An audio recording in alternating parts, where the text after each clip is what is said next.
Bom, hoje eu vou falar um pouco sobre um trabalho recente que a gente publicou ano passado, né? Na verdade faz parte de um projeto maior que a gente tem com observações, um projeto de observações de aglomerados de galáxias em interação.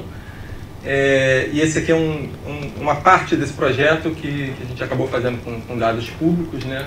Que a motivação surgiu no meio do caminho, quando eu estava em 2017 no IAP, trabalhando com a Florence Touré, de investigar a questão de substitura em aglomerados de galáxias selecionados em diferentes comprimentos de ondas. Esse trabalho teve a colaboração da Marina, que estava no IAP na época. Ela atualmente é professora no IF, lá da URGS, e também a professora Tatiana Laganá, o professor André Ribeiro, da UESC, em Ilhéus, e o Sandro Rembold, de Santa Maria. Vou tentar ser o mais claro possível, né? Então, no início, para quem não é da área, eu vou resumir rapidamente, mas bem rápido, algumas propriedades de aglomerados e a questão de substitura também em aglomerados, né? A gente tem que aglomerados têm até milhares de galáxias, são caracterizados por uma relação morfologia-densidade, ou efeito Buchanan, né? Que é o aumento da fração de galáxias azuis nas regiões centrais de aglomerados com redshift, né? Tem uma dispersão de velocidade da ordem de 700 até 1.000, 1.500 km por segundo. Eles também podem ser caracterizados pelo efeito de lentes gravitacionais. A massa típica de aglomerados é da ordem de 10 a 14, 10 a 15 massas solares, sendo que a massa total, né, é da ordem de 7 vezes a massa bariônica, e o que leva a gente tem uma razão máxima de luminosidade para aglomerados bastante alta, da ordem de 300.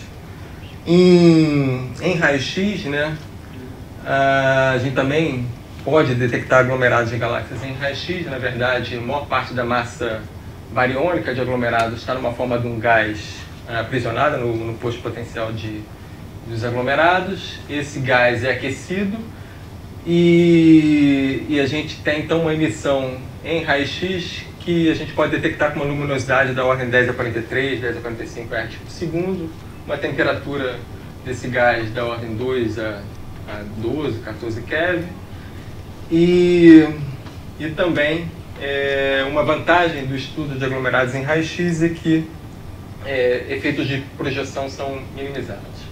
Uma outra forma de selecionar e estudar também aglomerados de galáxias, também através do gás que forma esse meio intraaglomerado, é através do efeito Senev-Zeldovt, que foi previsto por esses dois pesquisadores russos, Senev e Zeldovt, no final dos anos 60, início dos anos 70,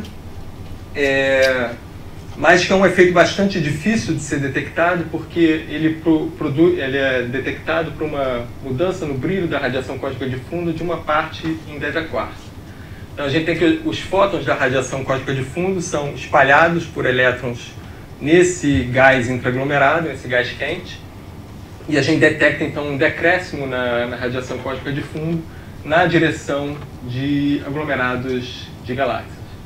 Até alguns anos atrás, a gente tinha alguns estudos de follow-up de aglomerados de galáxias com radiotelescópios, mas a gente não tinha um levantamento de grande área de efeito Senev-Zeldovt, porque, como eu falei, é um efeito muito sutil. Isso só foi possível recentemente com o satélite Planck, que tem uma resolução melhor do que satélites anteriores. Então, pela primeira vez, conseguiu-se criar um catálogo de aglomerados de galáxias no céu inteiro, a partir selecionado diretamente pelo efeito Senev-Zeldovt, não sendo estudos de follow-up. Bom, por que substitura é importante, né? Tem aqui uma figurinha que é já razoavelmente antiga, né, do Gus Zebra, de 2002, com duas simulações cosmológicas, né, uma se eu não me engano, aqui nesse lado esquerdo, a gente tem um universo dominado por matéria, e aqui nesse lado direito a gente tem um universo plano, mas com a presença da constante cosmológica. E o que a gente vê aqui a gente vê a contagem de grupos e aglomerados de galáxias em função do redshift. Os pontinhos pequenos são sistemas de menor massa, né, da ordem de 10 a 13, 10 a 13,5 massas solares. Essas estrelinhas aqui, roxinhas, representam aglomerados de galáxias de massa intermediária, e esses círculos azuis representam aglomerados de maior massa, da ordem de 10 a 15 massas solares, como coma. E isso é equivalente a uma área, se não me engano, de 270 graus quadrados. A gente está vendo aqui só em redshift, né?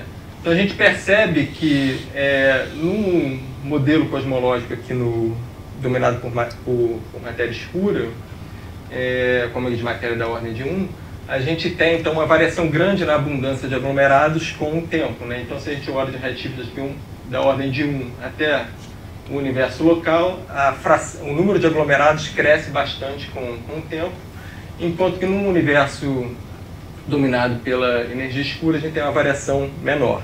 Então, essa é uma utilidade de aglomerados de galáxias em grandes surveys fotométricos para estudar cosmologia hoje em dia. Um dos testes cosmológicos é justamente a variação na abundância de aglomerados com o redshift, para colocar vínculos para a energia escura. Aqui a gente vê de maneira mais gritante, né, com modelos bastante distintos, né, mas com modelos de... o que quer se diferenciar pequenas variações nas contagens para modelos de energia escura. Mas tem vários pontos que são importantes aqui. Uma é a questão da seleção dos aglomerados, né, como você seleciona esses objetos para fazer esse estudo depois. E o outro é você estimar a massa desses objetos para poder estudar, então, a tal da função de massa, como que ela evolui com o tempo. E a presença de substitura pode afetar tanto a seleção dos aglomerados, que a gente pode ter aglomerados fragmentados, e pode também afetar a estimativa de massa. Estimar massa é algo difícil para aglomerados, então uma maneira mais simples que a gente tem é fazer uma calibração com um observável, que seja um observável barato do ponto de vista observacional, como luminosidade em raio-x, ou luminosidade no óptico, ou riqueza no óptico, e aplicar isso para uma amostra grande de aglomerados. Então, para um conjunto pequeno de objetos que você tenha a massa estimada, seja por lentes gravitacionais ou pela dinâmica dos aglomerados, você tenta fazer a calibração da massa e depois aplica para a sua amostra maior do céu inteiro.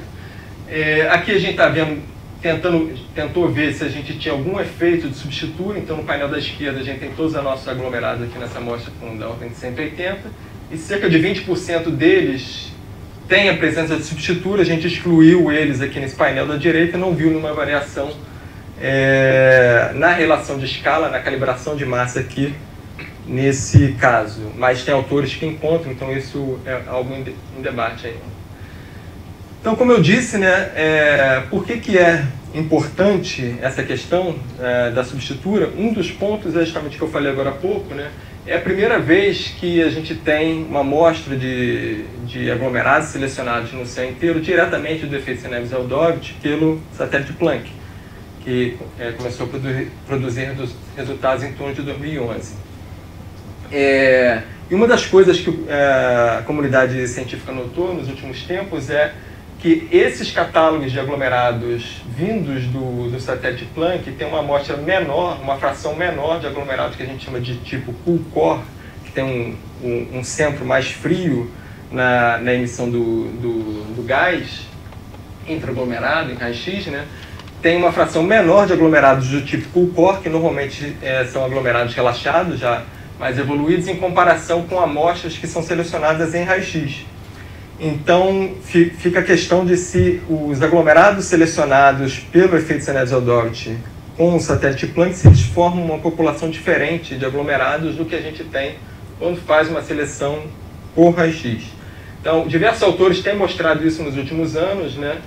Eu ressalto aqui esse trabalho de Andrade Santos, né? Que é um pós-doc brasileiro lá no CFA. que é a base de dados que eu vou mostrar daqui a pouco.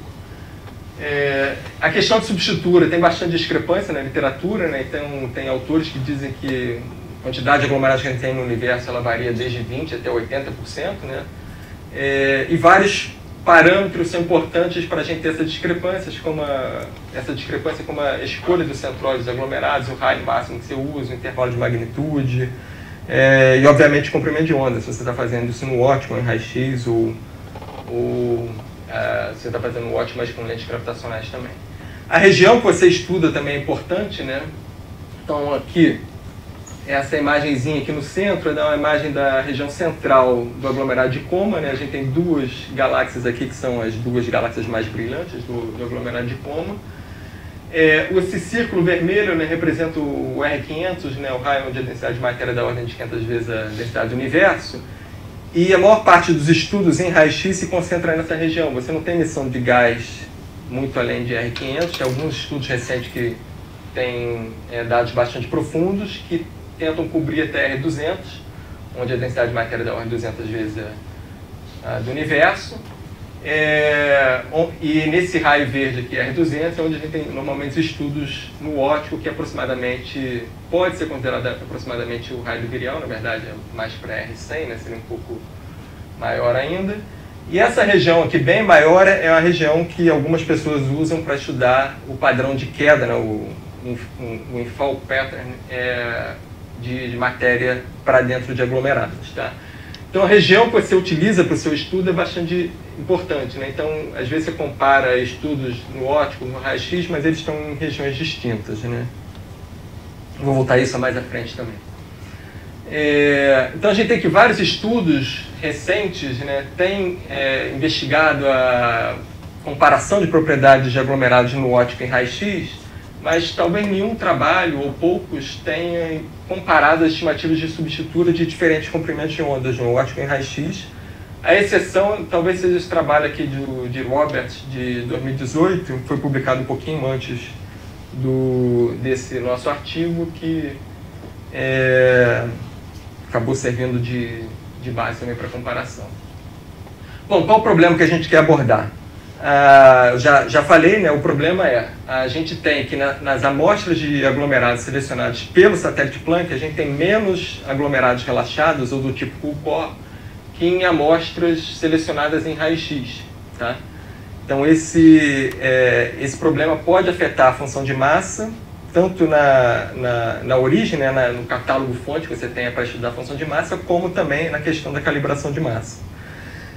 Esses resultados que a gente tem até hoje, obtém esses resultados com estudo de substitura com dados em raio-x. Nesse trabalho que a gente quer fazer, investigar se isso também é verdade, utilizando estimativas de substitura no óptico. Outro ponto que a gente quer abordar é se o desempenho dos testes de substitura com dados no óptico é comparável com o desempenho em raio-x. E também a gente tentar falar alguma coisa sobre o paradigma da galáxia central, da galáxia mais brilhante em aglomerados.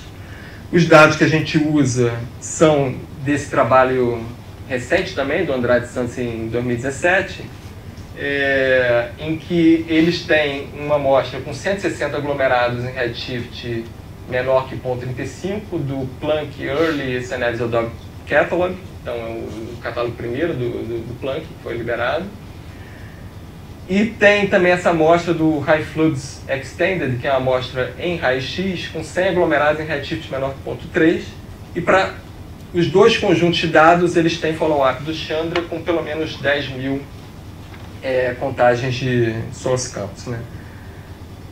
Aqui a gente tem a distribuição em redshift dos dois catálogos. Em laranja aqui a gente tem o catálogo em raio-x, na verdade vai até 0,3, mas basicamente todos os aglomerados são abaixo de 0,1, a maior parte deles, enquanto que a do Scenarios Adopt, que é a linha preta, ela vai até redshift 0,35, é mais bem distribuída. Em termos de massa, a gente vê que são sistemas de alta massa, em geral acima de 10 a 14 massas solares, e que a gente tem aglomerado de maior massa no catálogo do Scenarios Adopt aqui em preto, comparado com o de raio-x em laranja. Bom, o que a gente fez? A gente pegou essa lista esses dois catálogos de Andrade Santos e a gente foi buscar dados no óptico de Redshift Surveys para fazer estudos de substitura. A gente utilizou, a gente fez um corte em Redshift.11 por causa do limite de Redshift dos surveys que a gente utilizou, e a gente acabou então tendo 40 aglomerados da amostra do Planck e 62 aglomerados da amostra em raio-x, com uma amostra total de 72, sendo 30 objetos em comum. Os dados que a gente utilizou foi no hemisfério norte do Sloan, e no hemisfério sul a gente usou do 2DF Galaxy Redshift Survey e do 6DF, são dois surveys australianos. Os limites de Redshift do Sloan são 0.1, 0.11 para o 2DF e 0.055 para o 6DF, por isso que nossas amostras foram cortadas em 0.11. Então. Só que a gente tem problemas de incompleteza nesses levantamentos, devido, por exemplo, à colisão de fibra, ou a amostragem não foi feita corretamente, o tempo estava ruim em algumas observações. Então a gente complementou esses dados com redshift que a gente extraiu do NED.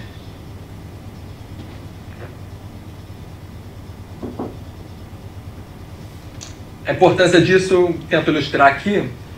Tem um exemplo de dois aglomerados. Nos painéis de cima a gente tem o aglomerado Abel 119. O diagrama aqui, ascensão reta versus declinação, né?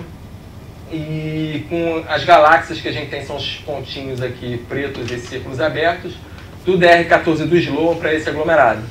Esse aglomerado está bem perto da borda do Sloan, no Equador, né? E não tem amostragem aqui para baixo em declinação negativa. Então a gente foi, com os dados do NED aqui no painel da direita, a gente consegue mapear melhor esse aglomerado, e para estudos de substituto isso é bastante importante. Na estimativa de massa do aglomerado faz um pouco de diferença, mas principalmente para o que a gente quer, que é estudar a substitura. Essas linhas tracejadas, né, embaixo, aqui em cima os círculos, né, elas representam os raios de R500 e R200.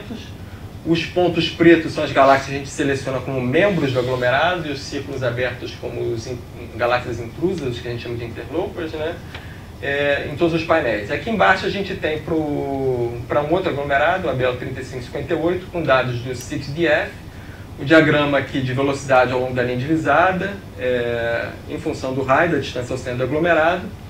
Mesma coisa, né? Galáxias com os pontos abertos são galáxias intrusas e os pontos pretos são galáxias membro. E quando a gente coloca dados do NED, a gente aumenta bastante, de 234 galáxias para 837. Isso afeta tanto na estimativa de massa, na estimativa de R500 que muda, mas afeta a própria seleção de membros, né? Você vê que a gente tem aqui vários membros que, quando a gente tem uma amostra mais completa em Redshift, esses objetos acabam sendo selecionados como galáxias pertencentes ao aglomerado. A gente obteve um Redshift novo para os aglomerados, né? Uma estimativa nossa, rodou essa técnica de Shifting Gap e fez uma análise virial para estimar a dispersão de velocidade, um raio físico e a massa dos aglomerados. Aqui a gente tem a distribuição das duas amostras, do catálogo em raio-x em vermelho, Ceneves-Eldovit em azul, a distribuição de redshift, número de membros, dispersão de velocidade e R500, então a gente não vê diferença significativa na distribuição de redshift nem de número de membros, mas a gente vê que a dispersão de velocidade, né, que indica a massa, ou raio, R500, como a gente tinha na amostra original do Felipe Andrade Santos, apesar de estar num intervalo de redshift menor, a gente tem que os aglomerados do satélite Planck eles são ainda de maior massa do que a amostra em raio-x. Tá? A gente também vai estimar a substitura utilizando as galáxias mais brilhantes de aglomerados. E para isso a gente simplesmente pegou a galáxia mais brilhante, a segunda mais brilhante, dentro de um raio de meio R500, na banda R. Isso deveria ser bastante trivial, mas nem sempre é. Por quê? Porque em alguns casos a BCG, ou a segunda galáxia mais brilhante, ela não foi observada, então ela não está no nosso catálogo espectroscópico, ou a magnitude às vezes está errada no catálogo que a gente está usando, no caso do Sloan. No hemisfério norte, os outros no hemisfério sul. Então a gente, para corrigir o primeiro problema, que é a galáxia não ter sido observada espectroscopicamente, a gente seleciona BCGs também com dados fotométricos em alguns casos, mas a gente faz uma inspeção visual da região central de aglomerados para ver se tem algo de errado, que a gente encontrou em alguns casos. Esse aqui é um exemplo dos mais gritantes, né? Esse é um aglomerado bastante famoso, a BO85, a região central dele, com a BCG. E a gente estava utilizando o último data do release do Sloan na época, né, em 2017, que era o DR14, e a magnitude dessa galáxia no DR14 está com 18.3. Ou seja, a gente não selecionou ela como BCG porque a magnitude está errada. Quando a gente vai no DR7, a gente vê que a magnitude dela é da ordem de 5 vezes mais brilhante, 13.4. Então, alguns problemas como esse a gente encontrou e teve que corrigir. Isso é devido a uma mudança no pipeline do Sloan, se não me engano, do DR7 para o 8, do DR8 para o 9, e que isso ficou dali para frente, no tratamento do background em torno de galáxias de objetos brilhantes.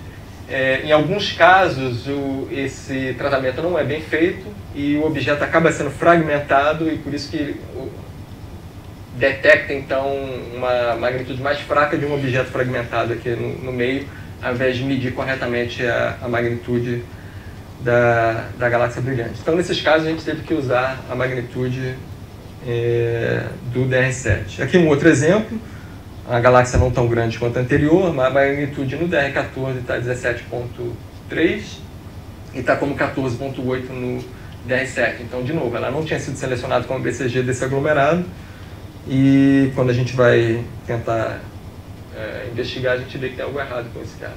Isso não acontece sempre, mas em alguns casos acontece, é um pouco aleatório, então a gente teve que corrigir isso. Bom, estimativas de substitutura que a gente tem no óptico, né? Não, primeiro em raio-x, desculpa, a gente utilizou 4 testes de substitura fornecidos no trabalho de Andrade Santos e colaboradores. Eles utilizam um teste de concentração, que é a razão do perfil de emissão em 0.15 R500 com o valor em R500. Um outro teste de concentração que é análogo, só que com 2 métricas diferentes, 40 kPa e 400 kPa.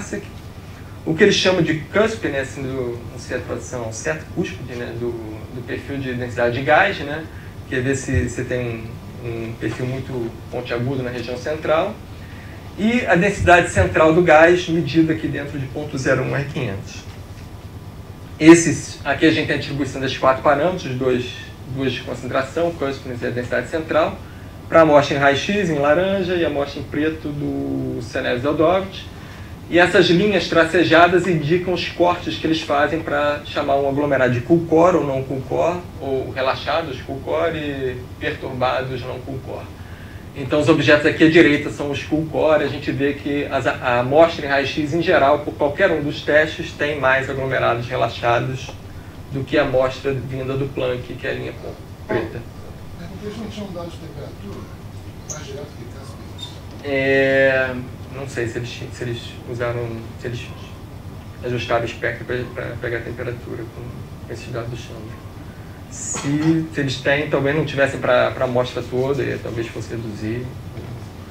Exato, eu vou comentar um pouco sobre essas visões mais para frente, mas tem um outro trabalho do grupo deles, isso aqui é com dados do Chandra para todos os aglomerados dessa amostra, e quase todos eles também têm dados do XMM, e aí eu acho que eles usam a hardness ratio com esses dados do XMM, que eu vou mencionar esse outro trabalho também um pouquinho mais para frente.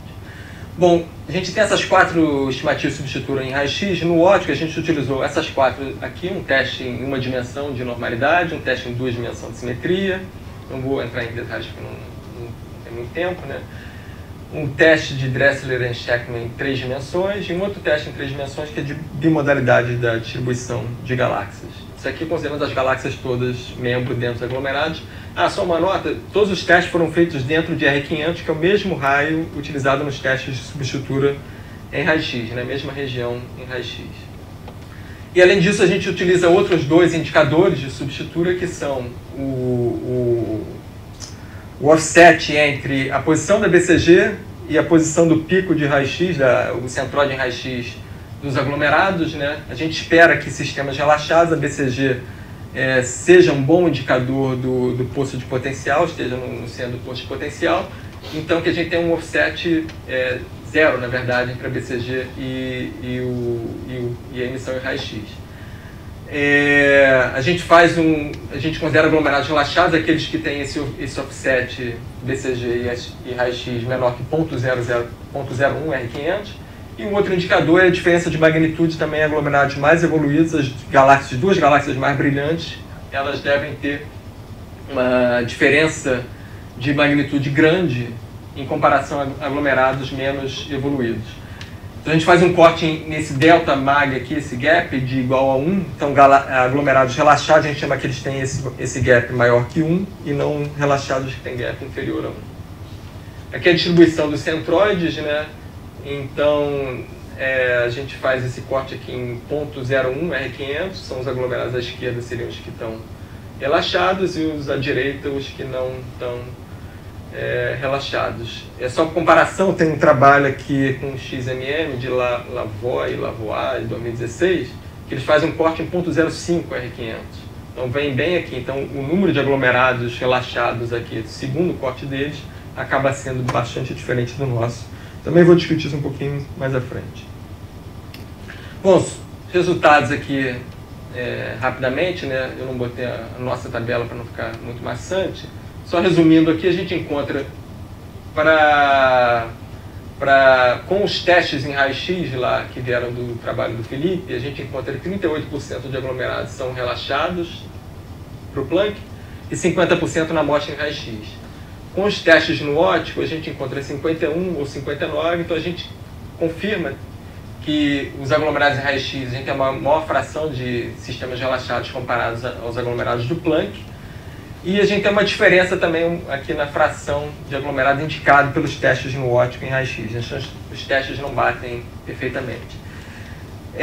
Esses são os resultados do Felipe, também mesmo os testes que ele usa, isso com a amostra dele, que é maior, vai até RT.3, não tem um corte em 0.11. Ele tem aqui, por exemplo, a fração de Cool-Core da amostra em raio-x varia entre 44% e 64%, e do Planck varia entre 28% e 39%, mas sempre abaixo da amostra em raio-x.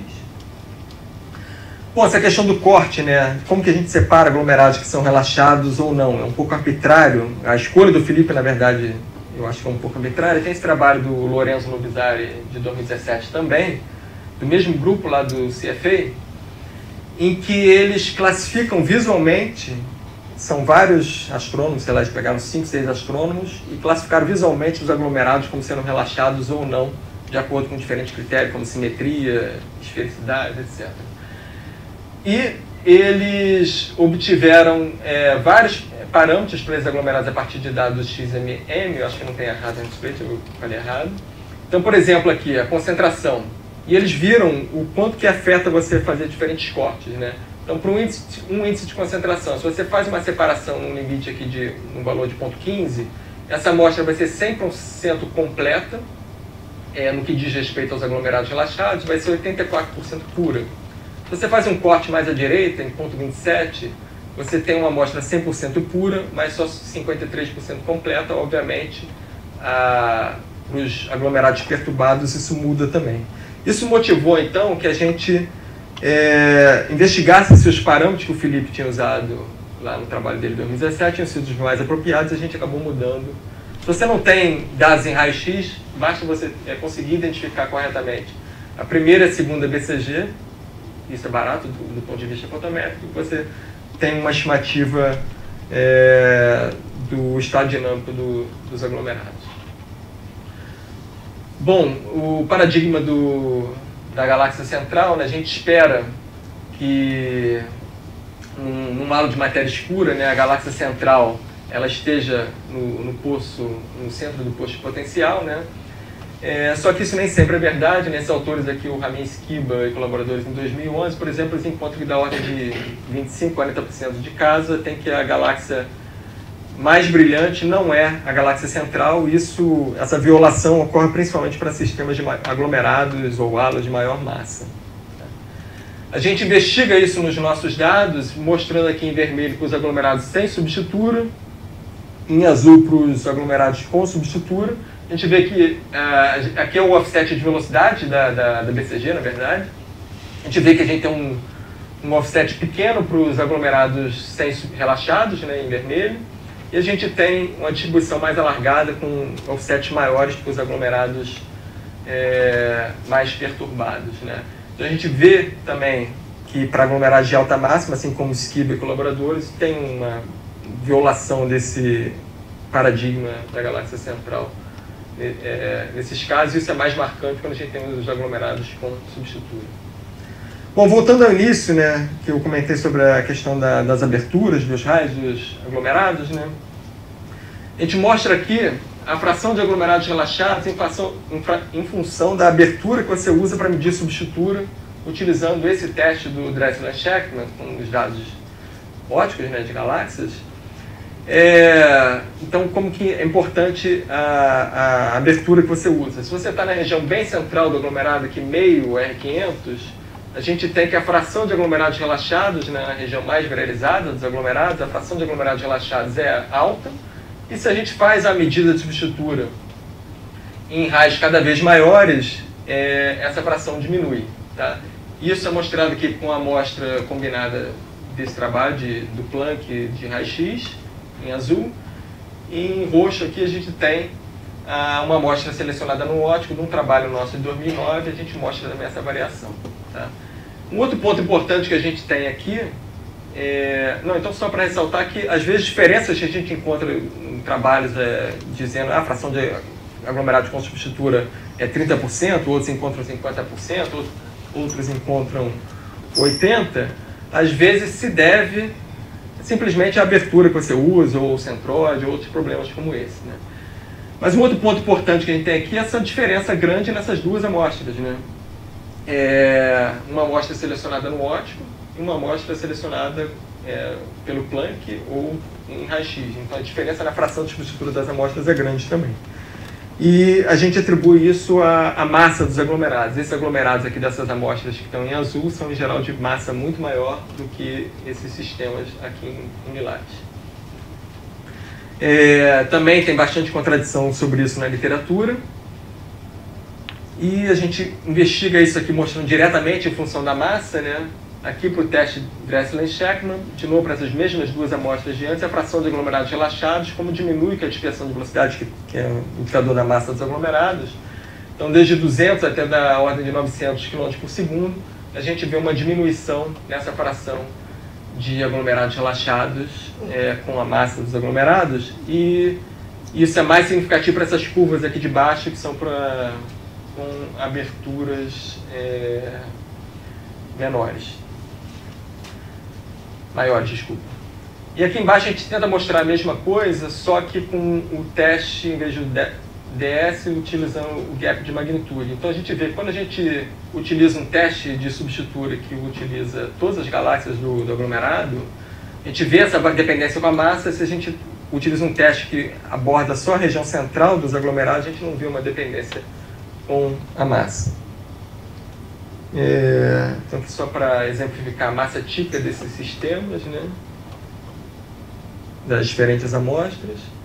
E o último resultado que eu vou mostrar aqui desse trabalho, a gente tenta ver a evolução na fração de substitura também com Redshift, que essa linha preta tem os resultados com um catálogo de grupos desse sorteio XXL, feito com XMM, desde Redshift 0.6 mais ou menos até 0.1, complementado aqui por uns dados que a gente tem da amostra de raio-x, e em azul a gente mostra os satélites os dados do Planck, que estão desde 0.2, 0.3 até 0.1, mais ou menos. Tá? Então a gente vê uma evolução na fração de substitura, de acordo com esses testes aqui, para essas amostras do XXL até o presente, né?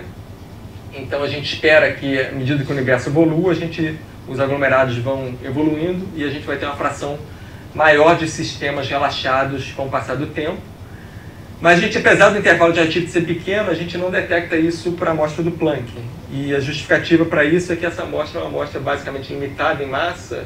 Então, em qualquer intervalo de Redshift que você tem a mesma população de aglomerados. Aqui a gente tem uma evolução também da população. Então, um efeito, um bias que a gente tem, é mais fácil a gente ter aglomerados de alta massa selecionados aqui em raio-x do que em baixo redshift, que a gente vai ter alguns de alta massa, mas também sistemas de menor massa nessas amostras. Bom, isso aqui eu vou passar, que são só distribuição das galáxias nos nossos aglomerados. Vou comentar rapidamente 2 outros trabalhos que a gente fez, né, em continuação a esse trabalho do ano passado. Esse é um trabalho que a Tatiana Laganá, a gente publicou no início do ano, alguns meses atrás, né? O que a Tatiana teve a ideia de fazer foi pegar esses aglomerados da nossa amostra de Planck com amostra em raio-x, e ela pegou os dados do XMM desses catálogos e gerou mapas de temperatura, também mapas de pressão, de entropia e de metalicidade do gás, né, intraaglomerado. E ela fez uma classificação visual de estrutura desses sistemas e comparou com as classificações que a gente tinha de Cool-Core anteriormente. E a gente chegou a casos que a gente tem aglomerados que são classificados como Cool-Core pelos nossos critérios, mas pela inspeção visual eles também são classificados como relaxados, como esses aqui, que a gente vê um Cool-Core facilmente nesse mapa de temperatura, né? E não vê uma estrutura grande no mapa de temperatura, mas outros que, apesar de ser classificados como Cool-Core pelas medidas que a gente tem, a gente vê bastante estrutura ou não consegue identificar um Cool-Core de maneira clara nesses mapas, né? Isso ela combinou também, a gente combinou com os mapas de pressão também e metalicidade, mas eu estou mostrando aqui só a temperatura para alguns aglomerados. E outro trabalho que a gente tem, né, que foi aceito essa semana, eu acho que entrou no archive hoje, né? A Tatiana conseguiu botar hoje, que tem um pouco a ver com um projeto que a gente tem de investigação de aglomerados em interação com dados do Planck, né? Do Planck não, desculpa, da DECAM, não tem nada a ver, um follow-up ótico, mas de aglomerados do Planck, que a gente está fazendo follow-up com a DECAM. Mas aqui ainda, sem os dados da DECAM, só com dados em raio-x, a gente estudou 2 aglomerados que são interagentes, né? E o Rubens Machado, alguns de vocês talvez conheçam, fez simulações hidrodinâmicas da evolução desses sistemas, né? E aqui para um dos aglomerados, esse Planck ISZ G036, ele fez uma evolução da emissão em raio-x e do mapa de temperatura para esse sistema. E a gente concluiu então que esse sistema é um sistema pré-merger, ou pode ser chamado também de merger ativo, né, que está quase na época da fusão, em que os dois picos, né, que aqui na imagem do XMM é um pouco difícil de ver, mas tem 2 concentrações aqui, estão separados, estão com uma pequena separação. E a simulação indica que esses sistemas estão em estágios de somente 50 mega-anos antes da passagem pericêntrica, né? Então aqui alguns snapshots da simulação de como evoluem esses sistemas, né? Então aqui um pouco antes do contato, e o ponto mais próximo dos dados observados que a gente tem de acordo com a emissão em raio-x ou o mapa de temperatura seria esse aqui, que equivale então a 50 mega-anos antes da passagem pericêntrica, e aqui como ele evoluiria depois esse sistema. A simulação também indica que essas 2 componentes, né, esse sistema em fusão, estaria se fundindo com um ângulo de inclinação da ordem de 50 graus em relação ao plano de visada, né? Por isso que a gente tem, como se fosse essa cotação, isso aqui é um efeito de projeção. Bom, então só para fechar aqui, vou deixar aqui na tela os nossos principais resultados, né? A gente verifica o que era observado antes em raio-x, mas com teste de substitutura no óptico, e a gente verifica também que esse resultado, a maior fração de aglomerados perturbados nos catálogos do Planck, se deve a você ter sistemas de maior massa no catálogo do Planck. E um outro ponto importante que a gente tem é que os testes de substitutura baseados na BCG são um excelente indicador, tem uma boa correlação com os testes de substitura vindos de raio-x e eles são bastante baratos do ponto de vista observacional. Bom, o trabalho futuro é estender essa análise para mais alta shift, né? Você precisa ter levantamentos mais completos, que para o céu inteiro, em geral, a gente é limitada a ponto 1 mesmo, então tem que pegar as regiões pequenas do céu, fazer uma comparação das massas de aglomerados no óptico em raio-x e ver qual é o impacto disso para substitura. Uma outra coisa que a gente iria fazer, a Tatiana, a gente publicou já no início do ano, que é a questão dos mapas de temperatura, e a gente está analisando agora também como que esses mapas se correlacionam com os diferentes componentes que a gente observa no óptico. O Andrea Biviano, lá de Trieste, está trabalhando um pouco nisso, junto com a Florence lá no IAP. Bom, apesar de tudo, a gente vai botar os nossos cortes semanais, vou botar os agradecimentos aqui para cá, para o CNPq. Bom, é isso. Uma das suas transparências iniciais, você mencionou que na literatura se fala que os clusters com superestrutura são entre 20% e 80%. Isso foi antes de vocês fazerem sua pesquisa. E qual é a conclusão do seu trabalho, então? Não, a conclusão é que isso depende muito daqueles fatores que eu comentei, né? Mas você teria um número redondo, um número aproximado, para, por exemplo, para o catálogo do Planck? De cabeça mesmo? Não, tudo bem. Não, mas é da ordem de 40%. 40%? É. Tá.